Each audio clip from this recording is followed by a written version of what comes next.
Hello friends, இதுதான் நம்ம வீட்டு பக்கத்தில் இருக்க ஆஞ்சநேயர் கோயில். பார்க்க செம்ம பெரிய ஆஞ்சநேயர் கோயில். வாங்க அப்படியே நம்ம சுற்றிட்டு போனோம். உள்ளே மூடி கிடக்குது, உள்ளே திறந்துட்டு தானே உனக்கு கூப்பிட்டு போயிருப்பேன். வாங்க அப்படியே பார்த்துட்டு வாங்க. ஃபுல்லாக நிறைய சாமி சிலை தான் மக்களே பாருங்க. ஃபுல்லாக ஆஞ்சநேயர், விநாயகர், சிங்க நரசிம்மர், சிங்கப்பெருமாள், எல்லாம் சிங்கப்பெருமாள் பாருங்கள். பெருமாள், விநாயகர், கிருஷ்ணர், முருகர், ஆஞ்சநேயர், பெருமாள். பார்த்தா நல்ல கோயில். நம்ம வீடுடோ இதான் நம்ம வீட்டு பக்கத்துலேயே கோயில். எவ்வளோ நல்ல இது பார்த்தீங்களா?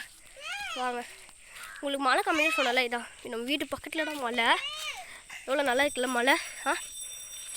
நம்ம என்ன சொல்ல, நான் மேலே போகும்போது உங்களுக்கு இது பிடிச்சிருந்தா லைக் பண்ணுங்கள், ஷேர் பண்ணுங்கள், சப்ஸ்கிரைப் பண்ணுங்கள். நான் மேலே போகும்போது உங்களுக்கு எடுத்து காமிக்கிறேன். இப்போ டாட்டா சொல்லி பாய் சொல்கிறேன்.